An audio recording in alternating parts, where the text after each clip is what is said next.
کائنات کا نقطہ آغاز اور نقطہ اختتام۔ بسم اللہ الرحمن الرحیم۔ اولم یر الذین کفروا ان السماوات والارض کانتا رتقا ففتقناہما۔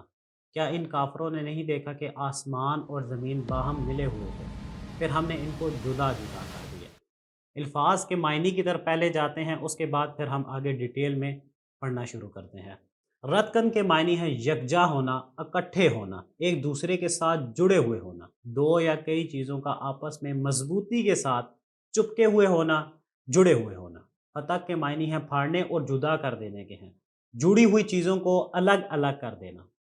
اس آیت سے ایک بات تو ظاہر ہو جاتی ہے کہ ہماری کائنات ایک عظیم دھماکے سے وجود میں آئی، اور تب سے لے کر اب تک یہ کائنات مسلسل پھیلتی جا رہی ہے، بڑی ہوتی جا رہی ہے، اس کائنات میں وسعت آتی جا رہی ہے، توسیع ہوتی جا رہی ہے اس کائنات کی۔ لیکن یہاں پر ایک سوال یہ پیدا ہوتا ہے کہ یہ عظیم دھماکہ ہوا کہاں پر؟ واپس آئیں اپنے پوائنٹ کی طرف، تو یہ کائنات مسلسل پھیلتی جا رہی ہے۔ سورۃ ذاریات آیت نمبر 47 ہے، وَالسَّمَاءَ بَنَيْنَاهَا بِأَيْدٍ وَإِنَّا لَمُحْسِنُونَ، اور آسمان کو ہم نے اپنے ہاتھوں سے بنایا اور ہم اس کو توسیع دینے والے ہیں۔ سائنس نے بھی آج اس بات کو پروف کر دیا ہے کہ کائنات مسلسل پھیلتی جا رہی ہے، بڑی ہوتی جا رہی ہے، اور اللہ نے قرآن مجید میں 1400 برس پہلے یہ بات درج کر دی۔ سوال یہاں جنم لیتا ہے کہ کائنات کا نقطہ اختتام کیا ہوگا؟ نقطہ آغاز تو ہمیں پتہ چل گیا، لیکن نقطہ اختتام کیا ہوگا؟ اگر آپ یہ سوچ رہے ہیں کہ یہ ایسے کوسچنز ہمیں نہیں کرنے چاہیے، تو اللہ نے پھر قرآن مجید میں ہمیں ان باتوں کا آنسر کیوں کیا ہے؟ 1400 برس پہلے ہمیں اللہ پاک نے یہ قرآن میں بتا دیا، لیکن افسوس کی بات ہے کہ ہم نے قرآن کو پڑھا ہی نہیں۔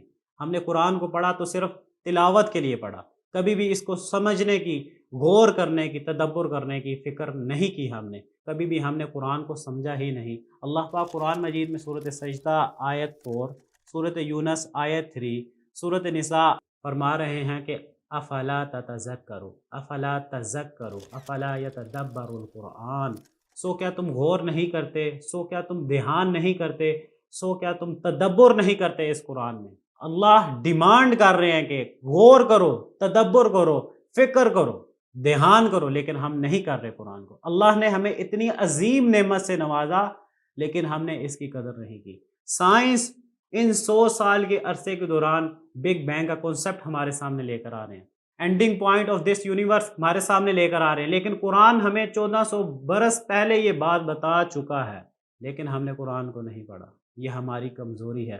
اور دیکھیں، شروع میں نے ایک آیت آپ کے سامنے شیئر کی، اولم یر الذین کفروا، کیا ان کافروں نے نہیں دیکھا؟ یہاں پر آپ سوچیں تو صحیح، اللہ پاک نے یہاں پہ کافروں کا لفظ یوز کیا، مسلمانوں کا بھی لفظ یوز ہو سکتا تھا، امت مسلمہ کا بھی لفظ یوز ہو سکتا تھا، یا صرف انسان کا بھی لفظ یوز ہو سکتا تھا۔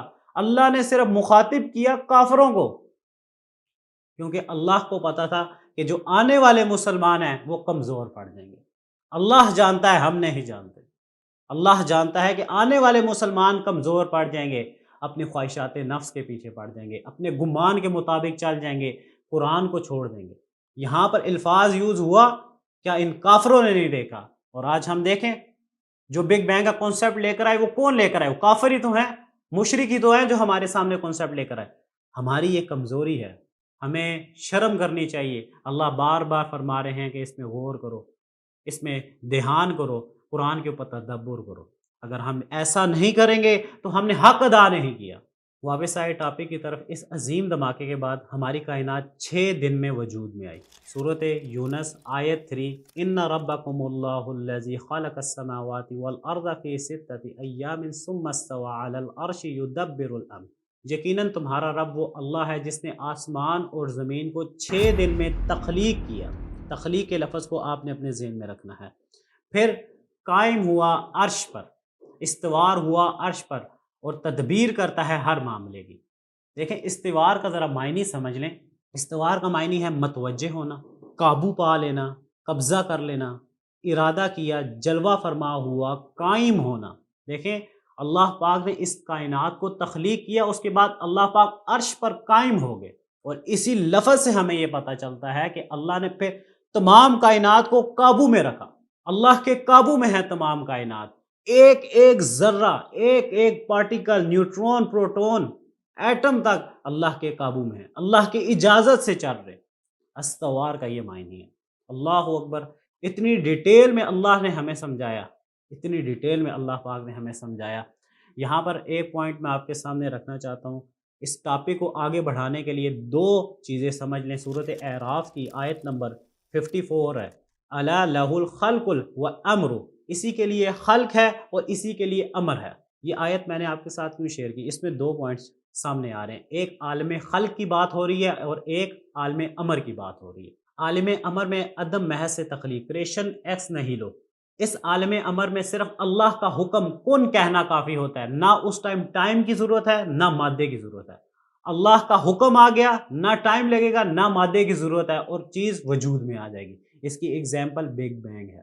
اللہ کے کن فرما دینے سے بگ بینگ ہو گیا، نہ ٹائم کا تصور تھا نہ مادہ تھا، بگ بینگ ایک عظیم دھماکہ ہو گیا۔ اب عالم خلق کیا ہے؟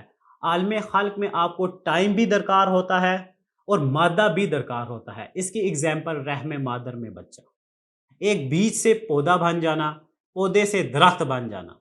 دیکھیں اس میں آپ کو ایک مادہ بھی درکار ہے، ایک میٹر بھی درکار ہے، اس سے پھر ٹائم بھی درکار ہے کہ ایک بیج سے جب پودا بن رہا ہے تو اس کے بیچ میں ٹائم بھی آپ کا کنزیوم ہو رہا ہے۔ تو یہ عالم خلق ہے۔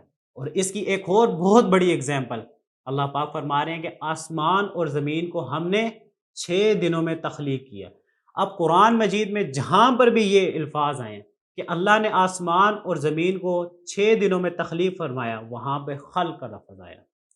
ایگزامپل کے ساتھ سمجھیں، سورۃ فرقان آیت 59 میں، سورۃ سجدہ آیت 4 میں، سورۃ حدیث آیت 4 میں، سورۃ ملک آیت 3 میں، سورۃ بقرہ آیت 29 میں، سورۃ نوح آیت 15 میں۔ میں ایک آیت آپ کے سامنے رکھوں گا صرف، اس کے بعد ڈیٹیل میں آپ خود پڑھ لیں، میں نے آپ کے سامنے ریفرنس رکھ دی ہے۔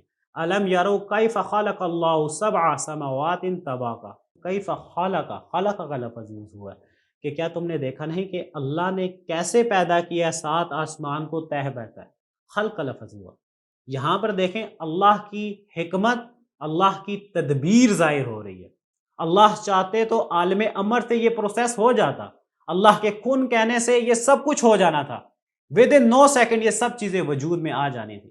لیکن یہاں پر اللہ کی حکمت کا تقاضا یہ ہے کہ زمین اور آسمان کو اللہ نے سٹیپ بائی سٹیپ پیدا فرمایا، 6 دن میں پیدا فرمایا کہ انسان اس کے اوپر غور کرے، انسان اس کے اوپر متوجہ ہو اور وہ تدبر کرے، غور کرے کہ اللہ نے ان چیزوں کو کیسے پیدا فرمایا۔ یہاں پر ایک پوائنٹ اور بھی ریز ہوتا ہے، وہ یہ کہ حضرت آدم علیہ السلام کا اس دنیا میں آنا کوئی ایک معجزہ نہیں تھا، بلکہ وہ بھی پراپر پروسیس سے اس دنیا میں آئے اور گزرے۔